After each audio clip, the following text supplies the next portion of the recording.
You've probably heard players say that you can't play match coverage against 4 strong. Now, if you're asking what 4 strong means, if you take a look here at the bottom, this refers to any offensive formation in which there are 4 receiving options to one side of the quarterback, leaving a solo receiver to the back side. However, the most prominent formation that you'll face online that displays the rule of 4 strong is the bunch strong offset, or the bunch strong nasty. And believe it or not, there is a match coverage that does wonders against this type of alignment. So what we're going to be doing here today is breaking down the power of the cover 9 defense. Let's talk about the play known as cover 9 and why this is so good against bunch strong. I'm a big fan of the big nickel over G. As you guys probably know at this point, if you've been following me for very long, this has been my defense for many years now.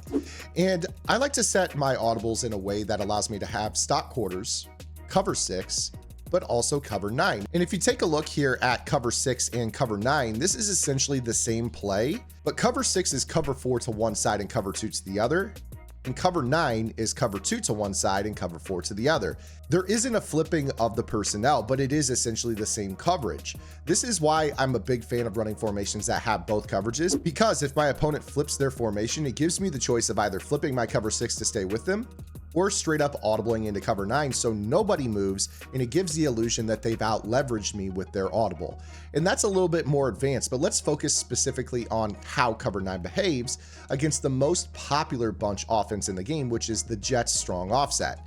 Now, the plays that we're going to be breaking down here are going to be corner strike. This is your double corner play. Durham. This is your post drag wheel streak combo. Flood. This is your zone drop beating play in which you're going to need something for the tight end. And of course, the ever popular RPO alert screen. You can't defend this if you don't have RPO defense. So let's go ahead and start off with the RPO defense. A lot of players don't know this, but when facing a bunch strong offense, all you need is a base aligned and pressed flat on the outside. Now you see right here, when I just press this outside player, he lines up head up. This is not great because they can actually just throw this ball out to the perimeter, and there is a chance that sometimes they will block Richard Sherman.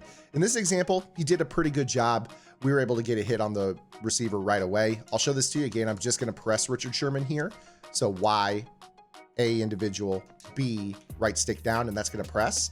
If I do decide to snap this ball and just throw this out to the perimeter, you see he actually does a pretty decent job, and we're able to kind of limit this. So if you can get away with just an individually pressed cloud flat, you're fine, okay? What you do want to avoid with this tip is shading down, shading outside, because once you do that, you're going to lose your match rules for the rest of this defense, okay? So make sure that you guys are not shading this play. You guys can individually press and back off, but do not shade. Which brings me to the importance of actually having the match switch on. Kind of goes without saying, if you're going to play a match coverage, you do want match to be on. Let's talk about double corner, because double corner is something that traditionally is run out of the play corner strike in the Jets playbook. This allows players to have this flat outside corner to Tyreek Hill, a deep corner over the top of it, and then they usually run a streak to the tight end to kind of split the seam. So let's go ahead and show you guys why this play does such a good job. Now, again, if I was worried about the RPO, we would have this individually pressed or maybe base aligned and pressed. But what we're going to do here is I'm going to snap this double corner concept, and I want you to pay attention to basically this vertical hook right here, okay? We're gonna have the cloud flat defending the shorter of the 2 corners. We're gonna have this vertical hook matching the deeper of the 2 corners. So I'm gonna go ahead and click off here, and we are gonna see how this works. So notice here how the vertical hook, the cloud flat, and the half are all set up there. Now, in that example, I do believe the tight end fell down. You're probably wondering, well, hey, what happens if the tight end actually gets into the seam here? So we snap this ball, and you're gonna see here how the vertical hook is matched by on the deeper corner, and then you got the cloud flat playing the shorter of the 2 corners. Now, if the optics of that weren't very good, this is where I do actually recommend that you guys do run the baseline, because if that corner route to the point man of the bunch is beating Cam Chancellor to the sideline, the baseline leverage kind of shades him outside just a little bit. You can still individually press to take away that screen, and in fact that's encouraged here as it pertains the shorter of the 2 corners. So if I wanted to actually throw to right bumper, you're going to see here a lot of players will do this. He's going to throw it straight into this cloud flat that's going to be able to intercept it. So that's a good start. And then of course we know that the vertical hook is going to match the deeper of the 2 corners, which makes this really good. With this particular adjustment, you basically have this in a pretty decent spot. One thing I might recommend with this is if you do feel like the seam or the corner route that is deeper is a little bit more open than you'd like, you could always play this player in a middle third and this player in an outside third to kind of roll the coverage a little bit more towards the bunch side. This still will afford you the ability to defend both corner routes. And then of course you're just worrying about the underneath at this point, but you see here how we get the vertical hook, the outside third, the cloud flat, the middle third. Everything really shuts this down quite well. Now, if you guys are enjoying this breakdown, make sure you guys are subscribed right here to the Zan Madden YouTube channel. I'm dropping nuggets every single day, Monday through Friday in the morning, to keep you on top of the pro metas and how to counter them absolutely free. If you guys want to watch me play the game live and run these tips in an actual online setting, I do have a Twitch channel. It's below in the description. I'm live every single afternoon as well. Would love to see you guys over there, chat with you guys about the game. But if you guys want to get better immediately, the best place to go is gridirongameplans.gg. I talk your ear off about it in every single video. It's because it's my baby. It's the thing that I've worked on. This is what I do for a living, and I want to make you guys better at the games. So take a look at the link in the description. Well over 250 vault tips. I've got the best under center rollout defense coming out in the vault this week. I assure you, if you guys struggle with the wing slot meta, if you guys struggle with under center rollouts in general, rollout corners, we are going to shut those down. I can promise you. Make sure you guys take a look. $9.95 a month unlocks the entire website. If not, stay right here, check out the Twitch channel, and we'll get you up to speed as well over there, absolutely free, so no pressure. All right, now let's talk about Durham. This is another fan favorite play, and I would say in terms of the cover 9, this is not necessarily the best look for the cover 9. So again, you might be baseline impressed here with this. With Durham, I think the problem you might run into is a lot of players do like to run post drag and then they streak the running back out of the backfield. With Durham, especially if you're playing press, this outside receiver on the left can sometimes get by the outside press corner, which can lead to a lob touchdown. And then the threat is actually the right bumper on that post route. So this is a little bit problematic. This is where I actually recommend, as it pertains playing cover 9, if you really feel like it, one of the things I like to do is lurk on the backside safety if I'm going to play cover 9. Now, I don't play a ton of cover 9 because I do shut this down pretty well out of the tips that I provided already here on the channel. But if you guys want to play match effectively and be able to respond to this particular route combo, I think using Polamalu is going to be great because everyone else on this is going to be handled. So if I go ahead and run this and snap the ball, I'm actually in freedom. I'm just kind of peeking. I'm going to take this crosser myself. Now look at everything else on this play. Maybe the wheel route down the far right side, if the pass rush isn't getting home, would be an option for you guys. But again, if you guys are really wanting to with this, you guys can also still run the roll of the coverage that I broke down in the previous example where we run cover 9 and just kind of roll it that direction. This is totally fine. And one extra adjustment I might make is to run the pressed outside third. We talked about this in our video last week about the super press. This allows for, if they do decide that they want to run like a post streak combo on this makes it so that Randy Moss gets pressed into oblivion.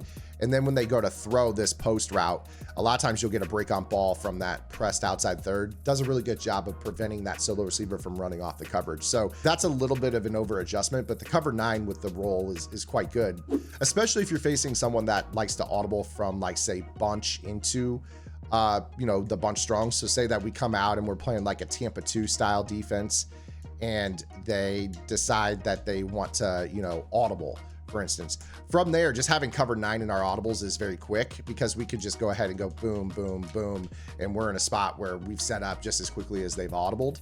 And now they're running whatever into our, into our teeth of our defense, which is great. There's only really one other play that you guys need to worry about with this particular formation, and this is the play flood. Flood is really tough to defend, namely that it has this deep zone drop beating outside corner route to the tight end. And a lot of players will run this. And you'll find that with our cover 9 shell that we actually do a pretty good job. You see that outside third kind of handles that. You don't have to worry about, this getting over the top of a blue.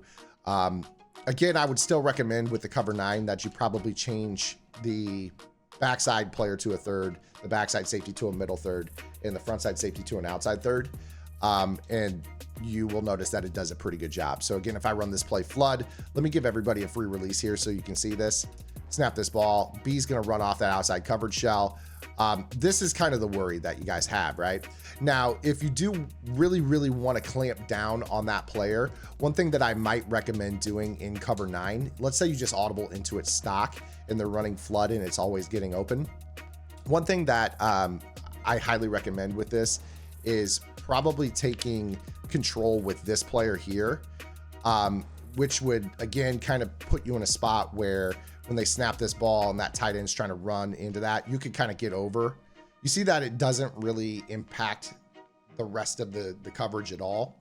So you're still in a spot where, you know, you're using this player. If it's coming towards you, you can take the route combo. But again, there's not too many plays in this particular offense where the tight end releases vertical and you're either not going to be safe to that far sideline where the cover 9 is going to match accordingly. You'll know right away if you see the tight end and the outside receiver both release vertical off the line, you know it's flood, and you could get over and play match on the tight end. So when you see that, that's kind of your tell that this is your responsibility.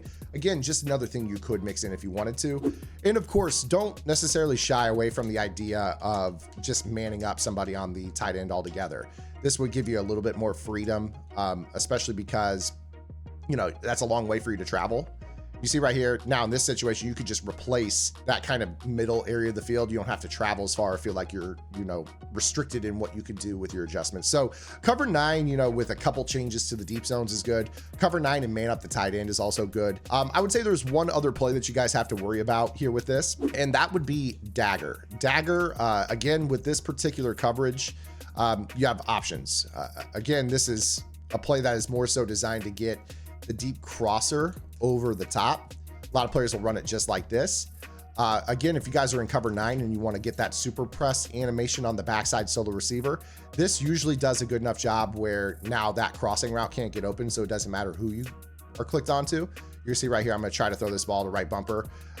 Again, you see how that super press didn't allow that streak to get down the field. If we throw that crossing route into that zone, he's going to be in a spot where he can really break back on it. So you see this jam, it just really prevents Randy from pulling the vertically enough to the point where this route underneath of him is open. I mean, you see if they throw this, he's gonna break on the ball and this is gonna be an interception. So it's just too tight for them to run Dagger. So again, that's just a simple adjustment. If you're really worried about, you know, the crossing route meta, you know, just placing this backside player in a third can do wonders. And of course, you always have the option to play this guy in an outside third and this guy in a middle third. And then you can either man up the tight end here and lurk here, or again, you have the option to stay up here up top and just kind of read the route combo yourself. But this is a really, really good way to handle any of the route combos. And it's kind of crazy that you would think like a cover 2 side would do a good job against bunch strong, but it really does with the match rules that are built into this play, especially with the vertical hook and, you know, the ability for that cloud flat to take away the RPO and the short corner. Those are two of the biggest crutches for this formation as a whole. So I hope you guys enjoyed today's video. Make sure you guys are subscribed right here to the channel. I'll see you guys tomorrow with our next video upload. Until then, this is Zayn. Get the lab in. Good luck.